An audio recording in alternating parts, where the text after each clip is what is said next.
Hi everyone, welcome back to my channel. Friends, ಇದೇ ತಿಂಗಳು ಅಂದರೆ ಇದೇ ವಾರ ಮಾರ್ಚ್ 8ನೇ ತಾರೀಕು ಮಹಾಶಿವರಾತ್ರಿ ಹಬ್ಬ ಇದೆ. ಆ ದಿನದಂದು ನಾವು ಯಾವ ಪೂಜೆಯನ್ನು ಮಾಡಿದ್ರೆ, ಯಾವ ರೀತಿ ನಾವು ಪೂಜೆಯನ್ನು ಮಾಡಿದ್ರೆ ಯಾವ ಫಲ ಸಿಗುತ್ತೆ ಅನ್ನೋದ್ರ ಬಗ್ಗೆ ನಾನಿವತ್ತು ನಿಮಗೆ ತಿಳಿಸ್ಕೊಡ್ತಾ ಇದ್ದೀನಿ. ನಮ್ಮ ಹಿಂದೂಗಳ ಪ್ರಮುಖ ಹಬ್ಬಗಳಲ್ಲಿ ಒಂದಾದಂಥ ಈ ಹಬ್ಬವನ್ನು ಮಾಘ ಮಾಸದ ಬಹುಳ ಚತುರ್ದಶಿ ಹೊಂದು ಆಚರಿಸಲಾಗುತ್ತದೆ. ಸಾಮಾನ್ಯವಾಗಿ ಫೆಬ್ರವರಿ ಅಥವಾ ಮಾರ್ಚ್ ತಿಂಗಳಲ್ಲಿ ಮಹಾಶಿವರಾತ್ರಿ ಹಬ್ಬ ಬರುತ್ತೆ. ಈ ವರ್ಷ ಮಾರ್ಚ್ 8ನೇ ತಾರೀಕು ಶಿವರಾತ್ರಿ ಹಬ್ಬ ಬಂದಿದೆ. ಈ ದಿನ ಅಂದರೆ ಉಪವಾಸ ಮಾಡೋದ್ರ ಮೂಲಕ ಜಾಗರಣೆಗಳನ್ನು ಮಾಡಿ ನಾವು ಶಿವನ ಪೂಜೆಯನ್ನು ಮಾಡೋದರ ಮೂಲಕ ಆಚರಣೆಯನ್ನು ಮಾಡ್ತೀವಿ. ಇದರ ಮುಂದಿನ ದಿನ ವಿವಿಧ ರೀತಿಯ ಸಿಹಿ ತಿನಿಸುಗಳನ್ನು ಅಂದರೆ ಶಿವರಾತ್ರಿ ಹಬ್ಬ ಆದ ಮಾರನೇ ದಿನ ಸಿಹಿ ತಿಂಡಿ ತಿನಿಸುಗಳನ್ನು ತಯಾರಿಸಿ ತಂಬಿಟ್ಟು ಈ ಹಬ್ಬದಲ್ಲಿ ಪ್ರಮುಖವಾದಂಥ ದೇವರಿಗೆ ಇಷ್ಟವಾದಂತಹ ಸಿಹಿ ನೈವೇದ್ಯ ಅಂತಲೇ ಹೇಳ್ಬೋದು.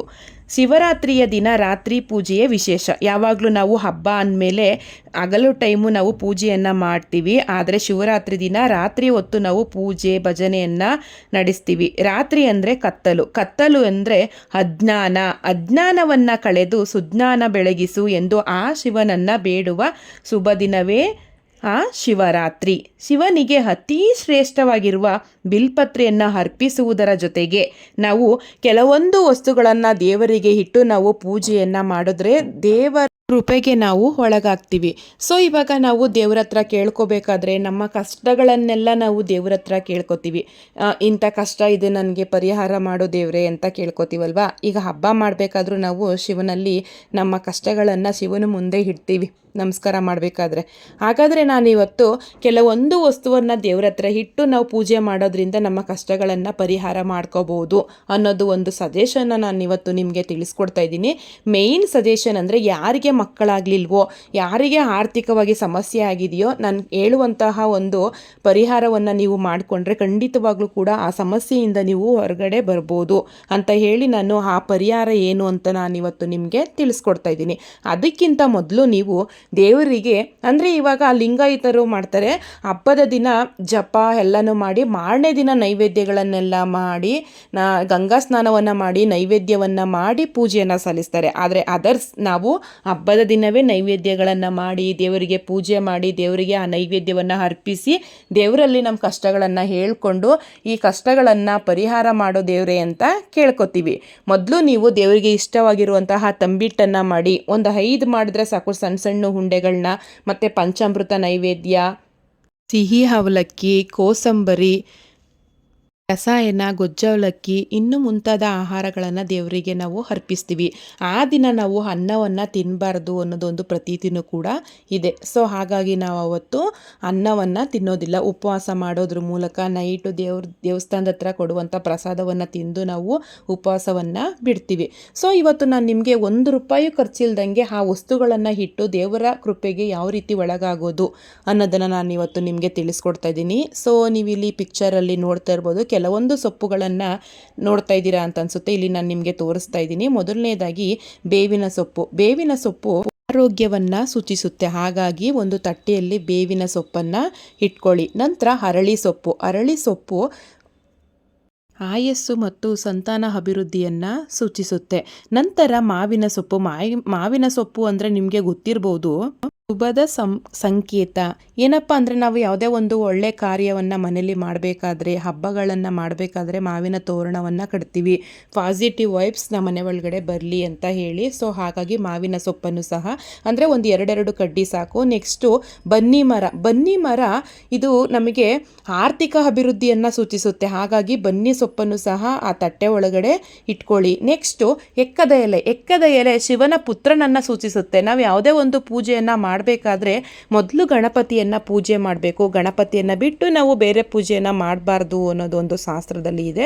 ಸೊ ಹಾಗಾಗಿ ನಾವು ಎಕ್ಕದ ಎಲೆಯನ್ನು ಸಹ ಇಟ್ಕೋಬೇಕು.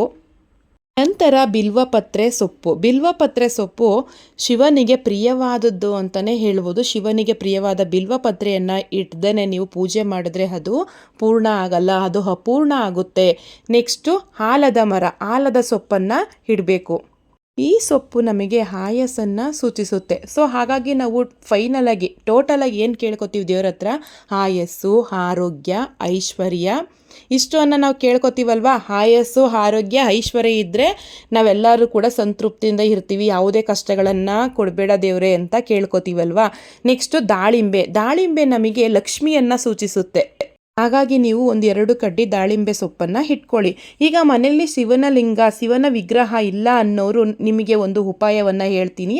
ಅಕ್ಕಿ ಹಿಟ್ಟಿನ ಜೊತೆ ಅರಿಶಿನ ಪುಡಿಯನ್ನು ಸೇರಿಸಿ ಒಂದು ಶಿವನ ಲಿಂಗದ ಒಂದು ರೂಪವನ್ನು ತಯಾರಿಸ್ಕೊಳ್ಳಿ. ಈ ಸೊಪ್ಪೆಲ್ಲ ಇಡ್ತಿರಲ್ಲ, ಸೊಪ್ಪಿನ ಮಧ್ಯಕ್ಕೆ ಈ ಲಿಂಗವನ್ನು ಇಟ್ಟು ನೀವು ಪೂಜೆ ಮಾಡಿ ದೇವ್ರ ಹತ್ರ ಕೇಳ್ಕೋಬೇಕು.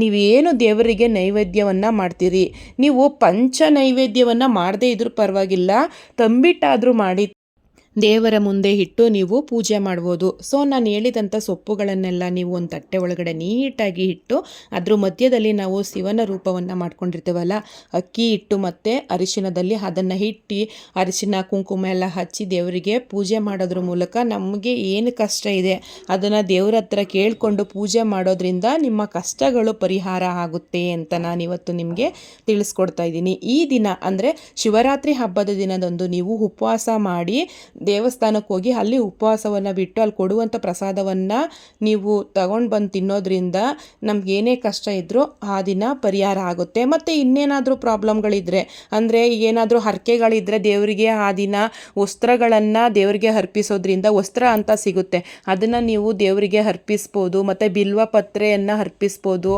ಮತ್ತು ದೇವರಿಗೆ ವಿಭೂತಿಯನ್ನು ಅರ್ಪಿಸ್ಬೋದು. ಈ ರೀತಿ ಶಿವನಿಗೆ ಇಷ್ಟವಾದದ್ದು ಶಿವ ಕೇಳ್ಕೊಳ್ಳೋದೇ ವಿಭೂತಿ ಬಿಲ್ವಪತ್ರೆ ಅಷ್ಟೇ. ದೇವರಿಗೆ ಆ ವಿಭೂತಿ ಮತ್ತು ಬಿಲ್ವಪತ್ರೆನ ಅರ್ಪಿಸೋದ್ರಿಂದ ದೇವರು ತುಂಬ ಸಂತೃಪ್ತಿ ಆಗ್ತಾನೆ ಅಂತಲೇ ಹೇಳ್ಬೋದು. ಸೊ ಫ್ರೆಂಡ್ಸ್, ನಾನು ಈ ವಿಡಿಯೋ ಮಾಡಿರೋದು ಒಂದೇ ಉದ್ದೇಶದಿಂದ, ಯಾರಿಗಾದರೂ ಈಗ ಹೇಳ್ತಾ ಇರ್ತಾರೆ ಪೂಜೆ ಮಾಡಿದ್ರೆ ಸಾಕು ಕಷ್ಟ ಪರಿಹಾರ ಆಗುತ್ತಾ ಅಂತ. ಹೌದು, ಒಂದು ಸಾರಿ ನೀವು ಮನಸ್ಸಿಟ್ಟು ಯಾವಾಗಲೂ ನಾವು ಒಂದು ಮನಸ್ಸಲ್ಲಿ ಏನಾದರೂ ಒಂದು ಕೆಲಸ ಮಾಡಬೇಕಾದ್ರೆ ಅದು ಹಾಗೇ ಆಗುತ್ತೆ ಅಂತ ಒಂದು ಮನಸ್ಸಲ್ಲಿ ಕೂತ್ಕೊಂಡು ನಾವು ಆ ಕೆಲಸ ಮಾಡಿದ್ರೆ ಅದು ಹಾಗೇ ಆಗುತ್ತೆ. 100% ಅದು ನಮಗೆ ಪಾಸಿಟಿವ್ ಆಗಿ ಅದು ವರ್ಕ್ ಆಗುತ್ತೆ. ನಾವು ಆ ರೀತಿ ಅಲ್ಲ, ಆಗುತ್ತೋ ಇಲ್ವೋ ಒಂದು ಪ್ರಯತ್ನ ಮಾಡೋಣ ಅಂತ ಹೇಳಿ ನಾವು ದೇವರಿಗೆ ಪೂಜೆ ಮಾಡಿದ್ರೆ ಯಾವುದೇ ರೀತಿ ದೇವರು ನಮಗೆ ಆ ಫಲವನ್ನು ಕೊಡೋದಿಲ್ಲ. ಆದರೆ ನಾವು ದೇವರಲ್ಲಿ ನಂಬಿಕೆಯನ್ನು ಇಟ್ಟು ನೀವು ಪೂಜೆ ಮಾಡಿ ನಾವು ಏನು ಕೇಳ್ಕೊಂಡಿರ್ತೀವಿ ಅದು ಈಡೇರುತ್ತೆ. ಒಳ್ಳೆಯದನ್ನು ಕೇಳ್ಕೊಳ್ಳಿ, ಕೆಟ್ಟದನ್ನು ಕೇಳ್ಕೊಬೇಡಿ. ನಿಮ್ಮ ಶ್ರಮಕ್ಕೆ ತಕ್ಕ ಪ್ರತಿಫಲವನ್ನು ಕೊಡು ದೇವರೇ ಅಂತ ಕೇಳ್ಕೊಳ್ಳಿ.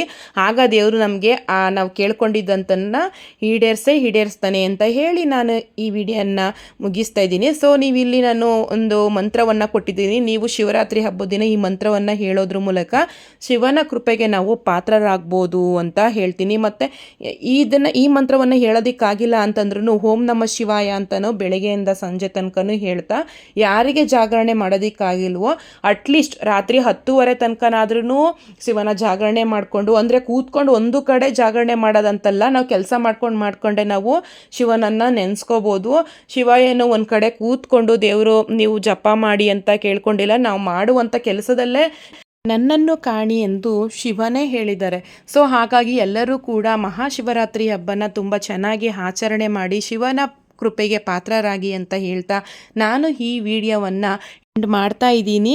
ಯಾರ್ಯಾರು ಸಬ್ಸ್ಕ್ರೈಬ್ ಮಾಡದೆ ನನ್ನ ವಿಡಿಯೋನ ವಾಚ್ ಮಾಡ್ತಾ ಇದ್ದೀರಾ ದಯವಿಟ್ಟು ಸಬ್ಸ್ಕ್ರೈಬ್ ಮಾಡ್ಕೊಳ್ಳಿ, ನಿಮ್ಮ ಫ್ರೆಂಡ್ಸ್ಗಳ ಜೊತೆ ಶೇರ್ ಮಾಡ್ಕೊಳ್ಳಿ ಅಂತ ಕೇಳ್ಕೊತಾ okay friends, thank you for watching.